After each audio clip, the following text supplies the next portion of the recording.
Só que a gente entra na liberdade e responsabilidade existencial, que são temas muito, mas muito caros para o existencialismo. Eu tenho principalmente aqui o Sartre, e aí eu vou colocar o psicólogo, o Frankl, né, o Viktor Emil Frankl aqui também nessa brincadeira. Vamos ver o que ele vai falar e deixa eu ver se eu preciso adicionar aqui também. Outro tema-chave do existencialismo é a ideia de que os indivíduos têm liberdade e, portanto, responsabilidade por suas ações.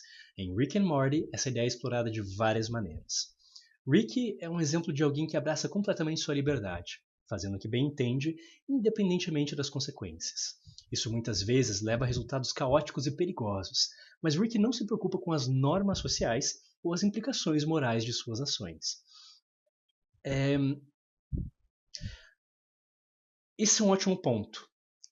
Não se preocupa com normas sociais ou implicações morais de suas ações. Quando ele fala implicações morais, é porque ele sabe que não existe uma moralidade escrita em pedra. Mas isso não quer dizer que o Rick não tenha sua moralidade própria, porque isso aparece em vários episódios. Não é que ele não tenha empatia por outros seres humanos. Ele tem um nível de empatia bem diferente da maior parte das pessoas. Porque quando você vive em vários universos e etc., você começa a perder empatia. Inclusive, eu acho que de certo modo, sem querer ou por querer, falando um pouco de spoilers, talvez, aquela série de games lá, série de games não, o game novo da Bethesda, o Starfield, ele tem um pouquinho disso em um pedaço. E foi um dos pontos que mais me incomodou no jogo, inclusive. Quando você vive em vários universos, você começa a perder aquele contato com a realidade. Mas ele tem sim âncoras. Por exemplo, o próprio Morty, ele se preocupa com o Morty. Dá para perceber claramente que ele tem uma empatia por ele. Então ele tem a própria moralidade, mas com toda a certeza do mundo. Só que não é a moralidade convencional da cultura em que ele tá. Porque, cara, ele tá em tantas culturas diferentes e intergalácticas, interdimensionais, que para ele não tem como, ele não teria nem como fingir para ele mesmo que a moralidade não é essa coisa muito subjetiva, né? Porque tá na cara dele, ele abre um portal, ele vai para um lugar no mesmo exato momento em que a moralidade lá é completamente diferente. Então, como se mantém uma única moralidade assim, de uma única cultura? Não, você tem que achar a tua própria moralidade. E é muito disso que o próprio Heidegger fala, né? A ideia do ser aí no mundo, né? Você é um ser que está jogado aí, o Dasein, né? Que é aquela coisa do, cara, você é lançado no mundo e o universo fala, se vira, tá ligado? Dá teus pulos, né? Você não tá aí por um objetivo específico, você que tem que criar essas coisas com as suas próprias garras. E é meio que o que o Rick faz, né? Isso é diferente de dizer que ele não tem moralidade, mas ele tem a moralidade muito específica dele, né? Nessa construção de muitas experiências. Então, implicações morais nesse sentido de normas sociais. Ele age de acordo com seus próprios desejos e objetivos, independentemente do que a sociedade e as autoridades possam dizer. Por outro lado, Morty representa uma visão existencialista mais ambígua. Ele é frequentemente arrastado para as aventuras interdimensionais de Rick e confrontado com situações que desafiam suas crenças e princípios. Ao longo da série, Morty luta com o dilema de sua própria liberdade e responsabilidade existencial. Ele está preso entre seguir o exemplo de Rick e suas próprias noções de certo e errado, como ele cita em um dos episódios. Cara, adorei essa explicação. O Morty, ele realmente é uma personagem que está mais variando entre os dois mundos, porque ele começa cada vez mais a ser exposto a essa ampla gama de moralidades, mas ao mesmo tempo ser exposto, como diria Heidegger, à noção de finitude. Aquele episódio maravilhoso, e aqui spoilers também de novo, né? Em que eles acabam indo para uma outra dimensão, em que a versão deles acabou morrendo, porque eles ferraram com a dimensão original deles. Eles chegam na hora que os corpos deles da dimensão anterior estão fresquinhos ali, enterram no quintal e continuam vivendo como se nada tivesse acontecido. É assim, na tua cara, tipo, pô, tá aqui a finitude da vida, né? Então, essa ideia de finitude, muitas vezes, faz com que a gente tente buscar um pouco de sentido, ok? Que ele vai falar aqui logo depois. Então, ele está nesse puxa de um lado, puxa de outro, entre essa falta de um sentido a priori, mas ao mesmo tempo querer achar sentido. O Rick é mais macaco velho nesse sentido. Gostei. Mas Tanto que fica insustentável depois de um tempo. Ele precisou, né, os roteiristas precisaram começar a dar um pouquinho mais de sentido na ideia da vingança dele agora na nova temporada. Apesar de, como eu falei, eles ainda estarem explorando um pouco isso, né? Mas então o Mor ele fica muito mais entre isso. E às vezes ele dá as coringadas dele, às vezes ele fala, ah, cara, foda-se mesmo. Ele fica com aquela cara olhando assim pro nada, pensando, meu Deus, o que eu acabei de passar, as coisas não fazem mais sentido, né? Então ele flerta, ele faz aquele movimento quase que de uma dialética hegeliana, vamos dizer assim, né? Entre tese, antítese, né? O antitese para tentar buscar uma síntese. Mas, assim como os existencialistas diriam, é um projeto sempre inacabado. Então, uma síntese que nunca é perfeita, porque ela nunca chega. Ele sempre vai estar tentando atualizar, tentando não, ele simplesmente vai estar atualizando pelo fato de existir essa síntese, porque não existe um ponto final, né? E o Rick também, apesar de ele estar numa jornada diferente, um ponto diferente da jornada. São jornadas únicas que a gente tem, né? As nossas experiências fazem a gente chegar num ponto muito único. E falando aqui da responsabilidade existencial, os existencialistas pensam isso como as duas faces de uma mesma moeda. Por um lado, falar que você tem liberdade para escolher o que você quer, ou seja, você não é definido a priori, é uma coisa assim muito importante no sentido de que é, eu sempre falo para os meus pacientes, os pacientes falaram, eu fiz isso, eu não tinha nenhuma outra opção. Eu sempre falo, não, você sempre tem uma outra opção, você escolheu fazer isso. Só que você escolheu fazer isso porque você achou que era mais coerente, que não valia o risco do restante, que ia ser muito absurdo você fazer isso. Ou ia contra seus valores ou algo assim.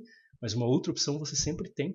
Como fala o Frankl, né? Eu não lembro exatamente a frase dele, mas uma parte bem próxima do fechamento do livro dele era: o ser humano é isso mesmo, né?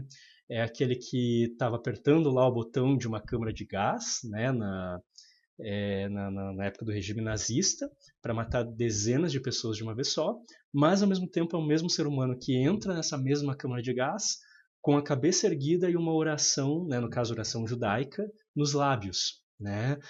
Ou seja, até mesmo a atitude com a qual você enfrenta a morte, ela tem aí a ideia de uma possibilidade, de uma escolha. Né?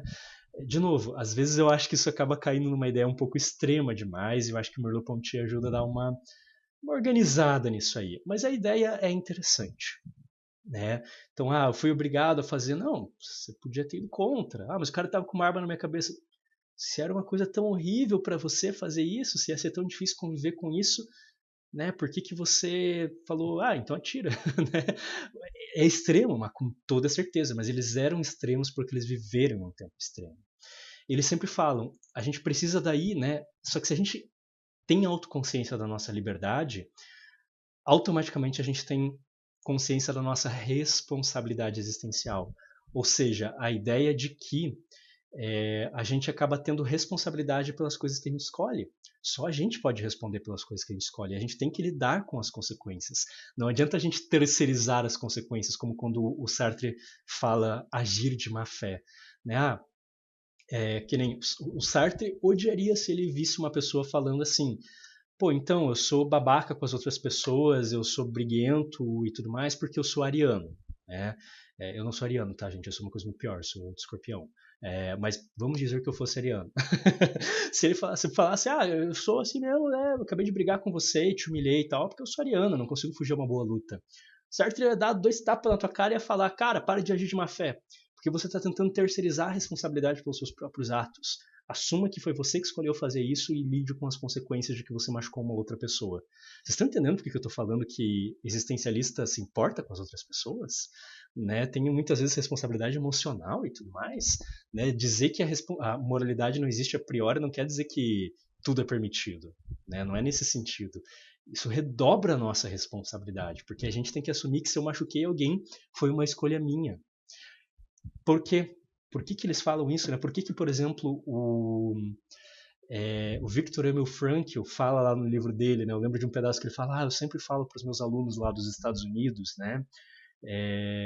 Acho que o Frankl ele era de Viena, se eu não me engano, tá? Por isso que ele fala dos Estados Unidos.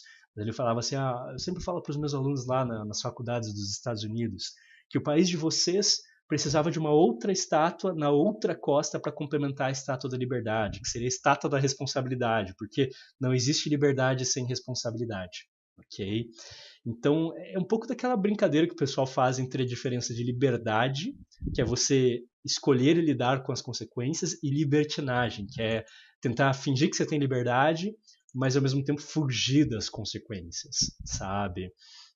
Seria mais ou menos essa ideia, só que essa diferenciação de palavras, se eu não me engano, é um pouco mais moderna. Eu nunca vi um existencialista fazendo essa diferenciação. Mas por quê? Por que eles eram tão fortes nisso tudo? Porque eles viveram durante a Segunda Guerra Mundial. O Sartre, né, como eu falei, o Viktor Emil Frankl, ele foi para Auschwitz. Né? Ele foi preso, ele era um judeu em Viena, a família dele foi presa, só ele da família dele sobreviveu, ele sobreviveu ao campo de concentração nazista. Ele pensava, cara, olha o que fizeram com os seres humanos. Né? O Sartre ele estava lá na questão da resistência, né, da França contra a ocupação nazista. E ele viu pessoas depois, ele tinha a dimensão política dele, ele viu pessoas depois franceses que auxiliaram na ocupação nazista. Né? A ocupação nazista que também fez muitas coisas ruins contra os franceses. Né?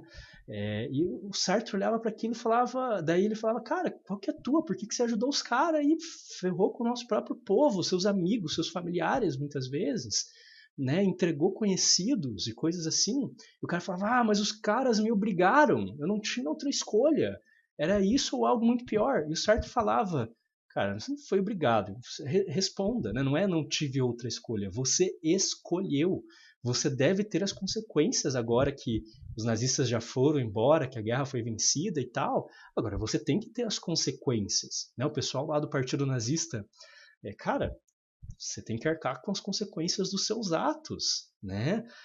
Então, olha o peso disso tudo, olha a importância que eles davam para tudo isso nesse momento que eles viveram na vida deles. Então, a ideia de responsabilidade existencial é muito importante. E de um ponto de vista psicológico, você equilibrar a liberdade existencial com a responsabilidade existencial é algo extremamente saudável. É difícil e às vezes isso vem com alguns efeitos colaterais. Eu vou falar sobre isso porque eu acho que ele não vai falar em nenhum momento, mas, por exemplo, o que Sartre chamava de ansiedade existencial, que é quando você olha que é você que é o único responsável pelas escolhas da sua vida, é você que tem que escolher, e você tem várias escolhas possíveis e todas são válidas de alguma forma. E você tem que escolher entre essas quase infinitas, ou quem sabe infinitas escolhas. Isso é paralisante muitas vezes, isso causa uma ansiedade. Será que eu vou escolher certo? Mas daí qual crivo eu uso para escolher certo? Se sou eu que tenho que fazer essa escolha, será que eu vou me arrepender? Porque toda vez que eu faço uma escolha, que eu digo sim para uma coisa, eu estou dizendo não para as infinitas outras possibilidades que eu poderia fazer naquele momento. Até com coisas simples, vou tomar café da manhã, eu vou comer um pão com margarina. Você podia ter comido infinitas outras coisas. Você podia desde ter pego uma outra coisa da tua geladeira, você podia ter falado, cara, não tem coisa bastante na geladeira, eu vou levantar, sair e pegar alguma coisa no mercado. Ou vou ali fora comer terra. Ou não vou comer nada. São infinitas possibilidades, mas você escolheu comer um pão com margarina, sabe? Imagine isso para coisas pesadas, tipo, que vestibular eu vou escolher? Ansiedade existencial, né? Saber que você é o único responsável, ninguém pode escolher por você, né? O único responsável pela sua própria existência. Cara, isso é pesadíssimo. Então isso pode causar muita angústia, sofrimento emocional e até mesmo paralisar a gente frente a escolhas. Fazer a gente começar a fugir de escolhas, ok? Que é basicamente uma fuga da própria liberdade e responsabilidade existencial. Porque se você escolher sim para uma coisa e dizer não para as outras infinitas, você vai ter que lidar com a responsabilidade de você ter feito essa escolha. É uma coisa que a gente trabalha muito em terapia, tá? E tem formas de fazer isso, mas eu não vou entrar nisso hoje.